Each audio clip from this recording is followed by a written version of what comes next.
Big Brother Kosova vazhdon të sjellë momente të papritura, ku marrëdhëniet mes banorëve shpesh kalojnë nga debatet e forta në situata që ngjallin habi, diskutim dhe reagime të shumta nga publiku.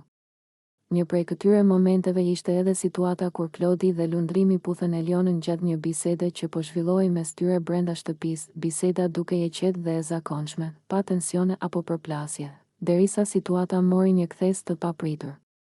Gjestet e Klodit dhe Lundrimit u interpretuan ndryshe nga publiku, për disa ishte një moment spontan dhe lozonjar, për të tjerë një veprim i panevojshëm që kaloi kufijtë e rehatisë personale.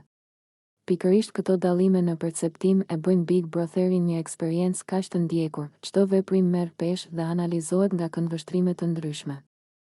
Eliona, e cila ka qenë shpesh në qendër të vëmendjes për qëndrimet e saj të forta dhe mbrojtjen e dinjitetit personal, u gjend edhe një herë në fokusin e kamerave.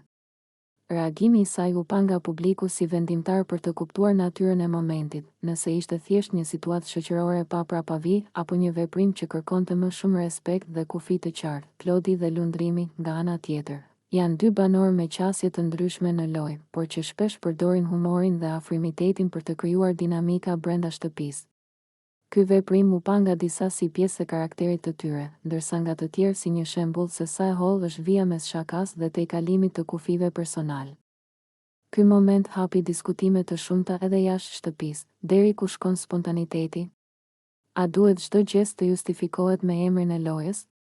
Dhe mbi të gjitha, sa e rëndësishme është pëlqimi dhe respekti në një ambient të mbyllur ku gjithçka transmetohet. Big Brother Kosova nuk është vetëm një lojë strategjie, por edhe një pasqyrë e sjelljeve shoqërore. Çdo veprim, edhe ai më i vogël, merr një domethënie më të madhe kur ndodh nën vëzhgimin e publikut.